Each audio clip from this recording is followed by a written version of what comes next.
Ya, selamat pagi para mahasiswa TK 2106 Komputasi Teknik Kimia. Kita akan melanjutkan materi ya terkait dengan metode-metode yang digunakan untuk menyelesaikan persamaan nonlinear ya. Jadi pada modul 4.2 ini saya akan menjelaskan terkait dengan metode penyetengahan interval ya, atau kita kenal dengan metode bisection. Ya, sebelum kita mengenal lebih jauh terkait dengan metode penyetengahan interval atau metode bisections ya, saya di sini menjelaskan sedikit terkait dengan beberapa metode yang dapat digunakan ya untuk menyelesaikan persamaan nonlinear ya. Di sini ada 5 metode yang umumnya bisa digunakan ya. Yang pertama adalah metode penyetengahan interval yang akan dibahas pada modul 4.2 ini. Kemudian metode Newton-Raphson ya. Metode yang ketiga adalah kita kenal dengan nama metode fixed point iteration ya. Yang keempat adalah metode secant, dan yang terakhir adalah metode Newton atau dikenal dengan matriks Jacobi ya. Kelima metode ini nanti akan kita bahas atau ulas secara lebih mendalam pada modul-modul selanjutnya ya. Jadi pada modul 4.2 ini kita akan fokus untuk membahas metode bisection atau penyetengahan interval. Nah, seperti yang saya jelaskan sebelumnya bahwa pada modul 4.2 ini akan dibahas secara lebih mendalam terkait dengan metode bisection ya.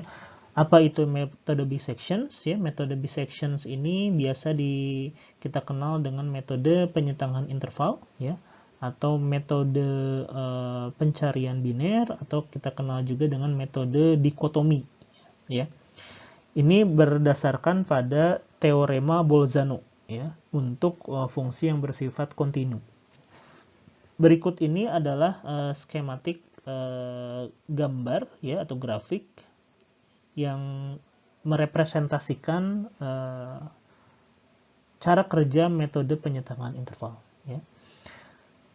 Berikut ini adalah langkah-langkah yang dapat digunakan ya untuk menyelesaikan persamaan nonlinear dengan metode bisections ya. Jadi langkah pertama yang digunakan adalah menentukan nilai dari XA dan XB ya. Dengan syarat nilai dari FA ya atau fxa itu lebih dari 0 ya, dan fb atau fxb ini kurang dari 0 ya. Jadi misalnya ini merupakan salah satu contoh grafik ya yang diberikan pada slide ini. Kita menentukan nilai dari fa terlebih dahulu ya, sebagaimana tadi nilainya adalah fa-nya itu lebih dari 0 ya, atau grafiknya itu atau titiknya itu berada di atas sumbu x ya, atau bernilai positif. Sementara nilai dari b atau nilai dari fungsi b ini adalah nilainya adalah kurang dari 0 atau negatif. Ya. Kemudian langkah yang kedua yang dilakukan adalah kita melakukan interval halving ya, atau penyetengahan interval. Jadi kita menentukan nilai dari titik tengah dari A dan B. Jadi nilai C ini dihitung berdasarkan rata-rata aritmetik ya. Jadi menentukan nilai C itu rumusnya sangat sederhana. Jadi tinggal kita memasukkan formula sebagai berikut ya, di mana C sama dengan A ditambah B dibagi dengan 2. Ya. Langkah selanjutnya adalah kita mengevaluasi fungsi dari F dengan memasukkan nilai dari C ya. Jadi kita masukkan nilai dari C ke dalam fungsi. Kemudian jika nilai dari FC itu sama dengan 0 ya, ketika kita substitusikan nilai C ini ke dalam fungsi itu sama dengan 0, maka kita sudah menemukan akar dari fungsi tersebut ya, yaitu C ya. Namun jika nilai dari FC itu tidak sama dengan 0, maka kita harus melakukan cek ya, dan kita juga selanjutnya nanti akan melakukan iterasi ya, sehingga nanti nilai FC itu mendekati 0 ya. Jadi syarat yang harus atau prasyarat yang harus kita perhatikan di sini adalah sebagai berikut ya. Jadi jika nilai dari FC dikalikan dengan FB lebih dari 0 ya, maka kita ganti nilai B itu sama dengan C ya untuk iterasi yang selanjutnya. Oke. Di lain sisi ya, jika nilai FC dikalikan dengan FB itu adalah kurang dari 0, maka nilai dari A diganti dengan C, atau di sini A sama dengan C ya. Jadi kita menggunakan nilai C untuk menggantikan nilai A pada iterasi sebelumnya ya, untuk dilakukan iterasi yang selanjutnya ya, untuk dapat menyelesaikan persamaan nonlinear ini. Setelah itu, setelah kita menentukan nilai batas yang baru ya untuk iterasi yang selanjutnya, kita kembali ke langkah kedua ya. Jadi kita mulai lagi dari langkah ini ya. Kemudian kita hitung nilai C yang baru ya, berdasarkan nilai A dan B tadi disesuaikan dengan kondisi pada langkah kelima ya. Kemudian kita evaluasi kembali nilai fungsi dengan mensubstitusikan nilai C ke dalam fungsi ya.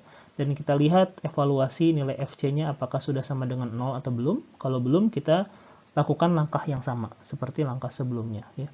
Nah, hal ini terus dilakukan iterasi sehingga nanti kita bisa memperoleh nilai dari akar ya, akar dari fungsi ini, akar pembuat nolnya.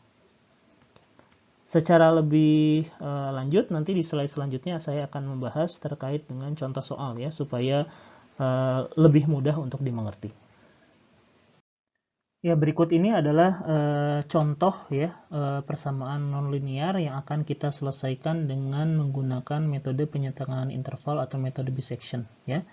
Di sini kita mempunyai nilai fx sama dengan 10 minus x kuadrat ya, dengan nilai awal yang sudah ditetapkan di sini A sama dengan minus 2 dan B sama dengan 5 ya. Sekali lagi, jika nilai awal ini belum ditentukan dalam soal ya, Anda harus menentukan sendiri ya nilai A dan B ini berdasarkan prasyarat di langkah yang pertama yang saya sudah jelaskan di slide sebelumnya, bahwa nilai dari fungsi A ya, ketika kita substitusikan nilai A ke dalam fungsi ya, nilainya harus positif ya. Sedangkan untuk fungsi B, ketika kita masukkan ke dalam fungsi ya, nilai B ini nilainya harus negatif ya, atau kurang dari 0. Selain itu di sini juga sudah ditentukan nilai dari toleransi X ya, atau X-tol ya. Ini harus lebih kecil sama dengan 0,005 ya. Nah, di sini adalah cara menghitung nilai X-test ya. X-test ini dijadikan sebagai acuan apakah iterasinya itu sudah dapat dihentikan ya atau belum begitu ya.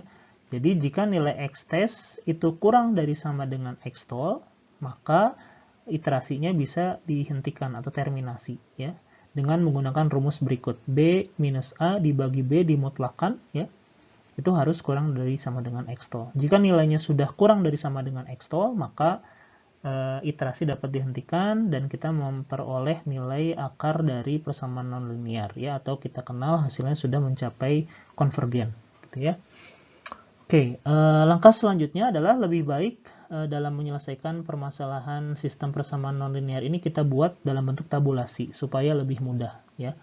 Jadi dalam ujian juga biasanya kita cukup menyertakan satu contoh perhitungan, kemudian sisa iterasi lainnya dibuat dalam bentuk tabulasi supaya lebih mudah dalam menyelesaikan permasalahan ya, terutama untuk sistem persamaan nonlinear ini. Jadi untuk parameter-parameter yang perlu dituliskan di sini ya, iterasi, kemudian nilai dari A, B, dan C ya, nilai dari FA, FB, dan FC, dan yang terakhir adalah nilai dari X-test ya. Oke, langkah yang selanjutnya adalah seperti kita ketahui bahwa kita sudah menentukan nilai awal ya. Nilai awalnya adalah minus 2 dan 5 ya. Selanjutnya kita menghitung nilai dari C ya, di mana nilai C itu sama dengan A plus B dibagi 2 ya. Sehingga kita bisa memperoleh nilai C-nya adalah minus 2 tambah 5 dibagi 2, yaitu 1,5 ya. Setelah kita menemukan nilai A, B, dan C ya, kita hitung nilai dari FA, FB, dan FC ya, dengan mensubstitusikan nilai A, B, dan C ini ke dalam fungsi ya, ke sini semuanya ya. Sehingga kita bisa memperoleh nilai FA, FB, dan FC adalah 6, minus 15, dan 7,75. Setelah itu, kita hitung nilai X-test ya. Nilai X-test tadi rumusnya adalah nilai mutlak dari B minus A dibagi dengan B ya. Jadi 5 dikurangi minus 2 dibagi 5. Maka kita memperoleh nilainya adalah 1,4. Nah, nilai 1,4 ini ternyata masih di atas nilai X-tol ya. Jadi X-tolerance yang sudah kita tentukan tadi adalah 0,005. Ini nilainya masih di atas X-tol ya. Belum di bawah atau sama dengan X-tol, sehingga kita perlu melakukan iterasi yang selanjutnya ya. Untuk melakukan iterasi yang selanjutnya, kita harus melihat terlebih dahulu nilai dari FC ya.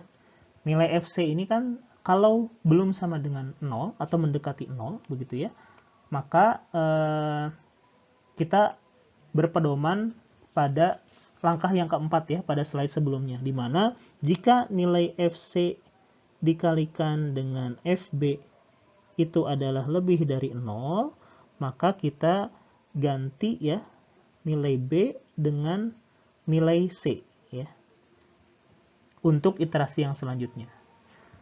Namun jika nilai FC dikali FB itu kurang dari 0, kita ganti nilai A menjadi C begitu ya untuk iterasi yang selanjutnya. Oke, berdasarkan iterasi yang pertama ini yang sudah kita lakukan, kita kalikan nilai FC dan FB ya. FC-nya bernilai positif, FB-nya bernilai negatif. Jika kita kalikan nilainya pasti negatif ya, atau kurang dari 0. Sehingga kita mengganti nilai A dengan C begitu ya. Jadi di sini untuk iterasi yang selanjutnya ya, atau yang kedua di sini, kita mengganti nilai dari A menjadi C ya. Jadi 1,5 ya, berdasarkan nilai C ya pada iterasi sebelumnya. Sementara nilai B-nya tetap ya. Itu adalah 5. Ya. Kemudian langkah yang selanjutnya kita kembali menentukan nilai C ya, dengan rumus A plus B per 2 kita dapat 3,25. Setelah itu hitung kembali FA, FB, dan FC serta X-test ya. Di sini kita memperoleh nilai X-test 0,7 ya. Dan ini nilainya masih di atas 0,005 ya. Masih di atas X-tol, sehingga kita masih perlu melakukan iterasi yang selanjutnya begitu ya. Sama seperti iterasi yang sebelumnya, kita melihat nilai dari ini ya, kedua prasyarat ini ya. Kita lihat nilai FC dan FB, kita kalikan ya. Berdasarkan iterasi yang kedua, kita bisa melihat nilai FC-nya negatif, nilai FB-nya negatif. Jika dikalikan nilainya pasti positif ya. Sehingga ini sesuai dengan prasyarat yang pertama ya, di mana FC dikali FB lebih dari 0. Maka nilai B pada iterasi selanjutnya diganti dengan nilai C pada iterasi sebelumnya ya. Sehingga di sini kita menuliskan nilai B sama dengan 3,25 ya, berdasarkan nilai C pada iterasi sebelumnya, dan nilai A-nya tetap 1,5. Oke, selanjutnya sama langkahnya, kita tentukan nilai C ya, kita tentukan nilai FA, FB, dan FC, dan kita hitung nilai X-test ya. Dan ternyata masih di atas 0,005 ya untuk X-testnya, sehingga terus kita lakukan iterasi hingga nilai X-testnya itu kurang dari sama dengan X-tol, atau kurang dari sama dengan 0,005 ya. Jadi di sini berdasarkan perhitungannya kita bisa melihat ya bahwa nilai X-test itu akan kurang dari atau sama dengan 0,005 setelah kita melakukan sebanyak 9 iterasi ya. Ya, nilainya sudah 0,004 ya untuk X-testnya ya. Sehingga ini kita bisa hentikan atau terminasi iterasinya, dan kita akan memperoleh nilai akar ya dari persamaan nonlinear fx sama dengan 10 minus x kuadrat adalah 3,161.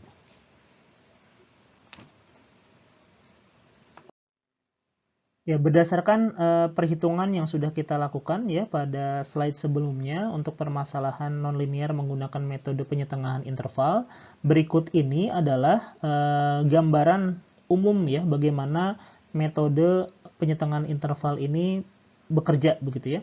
Kita bisa melihat di sini semula ya nilai awal yang sudah kita tetapkan adalah minus 2 dan 5 begitu ya, sebagai nilai awal ya. Nah, selanjutnya seiring dengan proses iterasi yang berlangsung begitu ya, nilainya akan semakin menyempit dan menyempit begitu ya, hingga konvergen menuju satu titik. Ya. Kita bisa melihat di sini nilainya yaitu ya di sekitar 3 dan 4 begitu ya. Yang kita peroleh tadi berdasarkan perhitungan adalah 3,1 ya. Nah, di sini nilai konvergennya ya sekitar di range interval tersebut begitu ya. Jadi sekali lagi metode penyetengahan interval ini dapat digunakan ya, salah satu metode yang dapat digunakan untuk menyelesaikan permasalahan sistem non-linear.